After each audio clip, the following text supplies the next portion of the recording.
Jika Bu Lastri dan suami ibu tidak keberatan, rencananya saya ingin langsung menikahi Dik Alena dalam minggu ini, ujar Pak Benny. Semakin cepat kami menikah, pasti semakin baik, bukan? Lastri langsung tertawa. Itu benar, Pak. Saya juga setuju akan hal itu. Serunya bersemangat. Pak Benny juga pasti sangat tahu jika Alena adalah seorang gadis yang cantik. Untuk itu Pak Benny harus segera menjadikannya sebagai istri sah Pak Benny sebelum ada laki-laki lain yang merebutnya dari Bapak. Bu Lastri memang paling paham soal itu. Pak Benny tersenyum. Saya juga mengerti akan hal itu. Bu, kalau begitu, saya akan pulang sekarang dan mempersiapkan semuanya agar pernikahan kami bisa dilaksanakan dengan cepat. Untuk itu, Dik Alena tidak perlu khawatir, ya? Baik, sahut Alena saat Pak Benny menoleh dan berbicara kepadanya. Pak Benny akhirnya berpamitan pada Lastri dan Alena, lalu pergi dengan perasaan bahagia karena ia berpikir bahwa hanya tinggal satu langkah lagi baginya mendapatkan Alena untuk dirinya seorang. Di saat Pak Benny merasa senang dengan pernikahan mereka yang sudah berada di depan mata, Alena sendiri merasa frustrasi karena harus memutar otak untuk memulai misi pelariannya ke ibu kota saat ini juga. Ya, tidak ada waktu lagi. Jika Alena ingin bebas dari Lastri dan Pak Benny, itu artinya ia harus bergerak sekarang. Atau tidak sama sekali. Kenapa kamu diam saja? Cepat bereskan semua yang ada di atas meja dan bawa kembali ke dapur. Perintah Lastri kepada Alena. Nada bicara Lastri sudah sama seperti semula. Sedikit kasar dan terdengar meremehkan di telinga Alena. Baik, Bu. Sahut Alena seraya menunduk sedikit di depan meja ruang tamu kecilnya dan memindahkan piring camilan dan cangkir teh yang tidak habis isinya ke atas nampan. Akhirnya sebentar lagi kamu bisa membuat ibumu ini bahagia, ucap Lastri di saat Alena sibuk dengan pekerjaan yang ia perintahkan. Kalau kamu patuh seperti ini terus sampai kamu menikah dengan Pak Benny, ibu pasti akan sangat berterima kasih. Alena hanya diam dan langsung pergi menuju dapur. Serius, Bu? Naisa yang baru saja keluar dari kamarnya langsung mengajukan pertanyaan itu kepada Lastri. Kak Alena benar-benar akan menikah dengan Pak Benny? Tentu saja, Nak, ucap Lastri dengan senyuman lebar. Itu artinya sebentar lagi kita akan menjadi orang kaya, kan? Matanya berbinar-binar penuh harapan. Benar, ujar Lastri sambil menghampiri Naisa, hendak berbicara secara pribadi dengannya. Karena Alena akan menjadi istri Pak Benny, itu artinya kita pasti juga akan mendapatkan sedikit harta yang akan diberikan oleh Pak Benny kepada Alena. Jika kita meminta uang kepada Kak Alena, pasti Kak Alena akan tetap memberikannya kepada kita, kan? Tebak Naisa setengah berbisik. Kakakmu itu orang yang polos dan tidak berdaya. Dia pasti akan mengabulkan keinginan kita yang merupakan keluarga satu-satunya. Balas Lastri sambil berbisik. Tanpa diduga, ternyata Alena melihat dan mendengar semua gerakan dan ucapan dari Lastri serta Naisa. Ia menghela napas, lalu memilih keluar dari rumah dengan melewati pintu belakang rumah yang berada di dapur. Di bagian belakang rumah, Alena malah bertemu dengan Lia yang kala itu sedang menimba air di salah satu sumur desa. Kebetulan rumah Alena dan Lia hanya berbeda satu rumah saja. Makanya mereka bisa bertemu seperti sekarang. Melihat Alena muncul di hadapannya dengan wajah muram, Lia pun memutuskan untuk berbicara dengan Alena terlebih dahulu sebelum kembali ke rumah dengan kedua ember berukuran sedang miliknya. Kenapa? Tanya Lia, membuka pembicaraan duluan. Apa ada sesuatu yang terjadi? Ya, jawab Alena. Pak Benny baru saja pulang dari rumahku. Apa? Lia melotot kaget. Serius? Apalagi yang dia mau? Dia hanya ingin mendengar jawaban dari lamarannya padaku. Dan pernikahan kami akan segera dilaksanakan dalam minggu ini. Jelas Alena. Itu artinya, aku tidak punya banyak waktu lagi untuk melakukan itu. Aku masih merasa dilema tentang hal ini. Di satu sisi, aku tidak mau kamu menikah dengan Pak Benny.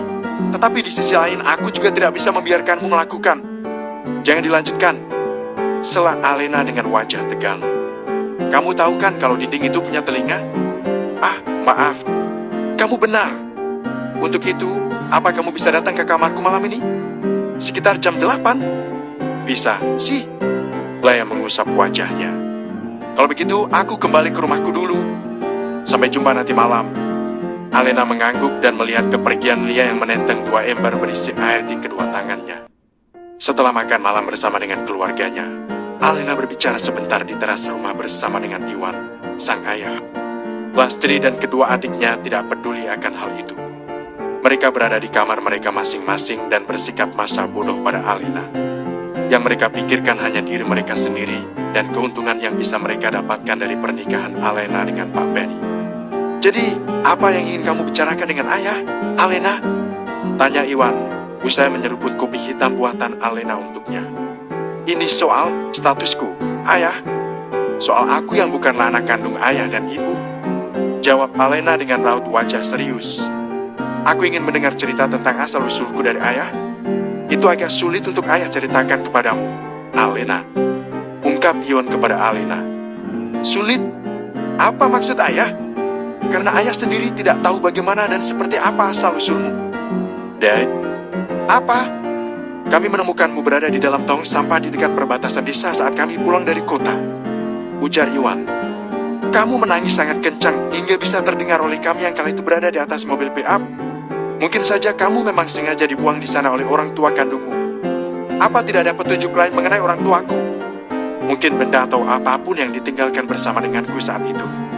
Tanya Alena lagi. Iwan tergagah. Kamu mengharapkan apa, Alena? Tidak. Tidak ada apapun yang aku harapkan, ayah.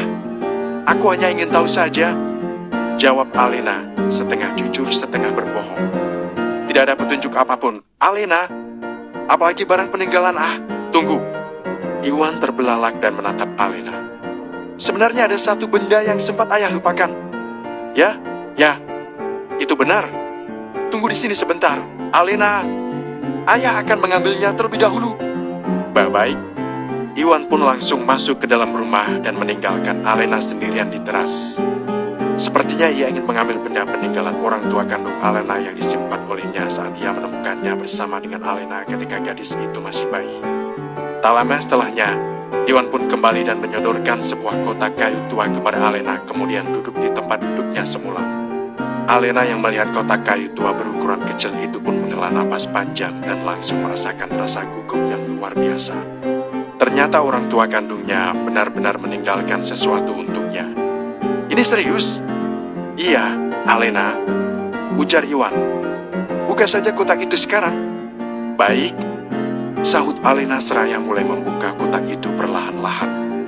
Lalu, Alena pun mendapati sebuah jam saku berwarna perak yang sudah tidak berfungsi lagi di dalam kotak kayu itu. Saat ia membaliknya, ia mendapati sebuah ukiran bertuliskan nama Alena di sana. Ternyata dari jam saku itulah asal-usul nama Alena. Senyuman Alena mengembang, dan ia menghela napas penuh rasa syukur saat mendapatkan kenangan dari orang tua kandungnya. Sosok yang telah membuangnya dahulu. Benar juga, Alena seperti menyadari sesuatu di dalam hatinya. Tidak seharusnya aku bersikap santai seperti ini. Terlebih lagi, bagaimana bisa aku menaruh harapan pada orang yang jelas-jelas membuangku? Aku pasti sudah gila. Benar-benar gila. Apakah kamu sudah puas hanya dengan itu saja? Tanya Iwan yang langsung memecah lamunan Alena. Iya, ayah. Alena mengangguk. Bisakah aku menyimpan jam ini? Itu milikmu, Alena. Kamu bisa melakukan apa saja pada benda itu. Ujar Iwan. Terima kasih. Sama-sama, Alena. Hanya ini yang bisa ayah lakukan untukmu sebelum kamu hidup bahagia bersama Pak Benny. Kata Iwan dengan senyuman lebar yang lantas saja membuat mood Alena seketika itu juga langsung anjlok. Tanpa menunggu waktu lama, Alena pun langsung berpamitan kepada Iwan untuk masuk ke dalam kamar dan beristirahat. Tepat pukul 8, Lea akhirnya datang menemui Alena di kamar gadis tersebut. Ia amat sangat kaget saat melihat Alena yang saat itu sudah mulai mengemas barang-barangnya ke dalam tas cincin besar. Alena benar-benar serius soal pelariannya. Kak, kamu akan pergi malam ini? Tanya Lea, seperti biasa dengan suara yang rendah. Iya, jawab Alena. Singkat, padat, dan jelas. Kenapa tidak besok pagi saja? Tidak bisa. Pagi-pagi sekali ayahku sudah bangun untuk mempersiapkan dagangannya. Untuk itu, malam hari adalah waktu paling tepat untuk melakukannya. Jangan bilang kamu akan pergi malam ini juga. Aku memang akan pergi malam ini juga, kok? Kata Alena. Sama sekali tidak menyangkal tebakan Lea. Makanya aku mengajakmu bertemu. Karena aku ingin berpamitan denganmu secara pribadi. Apa kamu serius ingin melakukan hal ini? Kamu yakin tidak ingin memikirkannya lagi? Tanya Lea dengan raut wajah putus asa. Bagaimana kalau tinggal sehari lagi? Aku tidak sanggup kehilangan kamu secepat ini. Kamu kan sahabatku satu-satunya. Kamu bicara apa? Sih, aku kan bukan pergi untuk selama-lamanya, kata Alena. Tapi butuh waktu lama bagimu untuk kembali ke desa ini, kan? Dasar paka, desis Alena. Kak, kalau begitu, semoga kamu bisa mendapatkan keberuntungan di ibu kota, Alena. Lea menyeka air matanya yang sempat menetes. Semoga saja seperti itu, Lia. Semoga saja. Akhirnya, seluruh pakaian dan barang-barangnya sudah selesai Alena masukkan ke dalam tas Cici. Tak lupa ia juga memasukkan kotak berisi jam saku pemberian orang tua kandungnya ke dalam tas tersebut. Setelah dilihat-lihat, ternyata barang dan pakaiannya tidak sebanyak yang ia kira. Semuanya bahkan bisa dimasukkan hanya dalam satu tas saja. Lea sendiri yang mengantar Alena untuk menunggu mobil pick-up yang akan melewati desanya menuju kota. Mereka menunggu di pinggir jalan yang jauh dari rumah-rumah di desanya sambil bercerita tentang hal-hal lampau sebagai bahan nostalgia. Tanpa sadar, mobil pick-up yang mereka nanti-nantikan pun akhirnya datang. Itu mobilnya, ucap Lea dengan bibir yang gemetar. Sepertinya ia lagi-lagi menahan tangisnya karena akan berpisah dengan Alena. Ya, balas Alena. Itu mobilnya. Ini, kata Lea seraya menyodorkan sebuah amplop putih kepada Alena. Tolong terima ini, Alena. Ini apa? Hadiah perpisahan dariku. Aku tidak mengira kalau kamu akan benar-benar akan pergi malam ini. Untung saja aku membawanya bersamaku. Kamu tidak perlu merepotkan diri seperti ini, Lia, ucap Alena, cukup terharu dengan tindakan Lia. Aku hanya ingin membantu, Alena, ucap Lia seraya meminta mobil pick-up yang hampir mendekati mereka untuk berhenti dengan gerakan tangan. Jangan ditolak. Oke, terima kasih banyak, Lia. Aku tidak akan pernah melupakan hal ini, ucap Alena. Aku akan kesal kalau kamu melupakan aku, Alena. Aku serius, loh. Lia pun tergagah. Aku tidak mungkin seperti itu, Lia. Alena tersenyum tipis. Kalau begitu, sampai jumpa lagi di waktu yang tidak bisa diprediksi.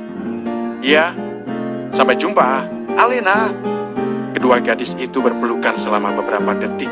Lalu Alena pun naik ke atas mobil pick-up yang sudah berhenti di depan mereka dengan tas bawaan miliknya satu-satunya. Begitu mobil sudah berjalan, Lia melambaikan tangannya kepada Alena dan dibalas oleh senyuman lebar oleh gadis itu. Akhirnya Alena bisa pergi. Pergi dan melarikan diri dari desa yang bersikap seenaknya kepada dirinya. Sekarang, ia harus menghadapi takdir lain yang ia ambil sendiri dengan kedua tangannya. Kira-kira takdir seperti apa yang akan menyambut Alena di ibu kota? Ya,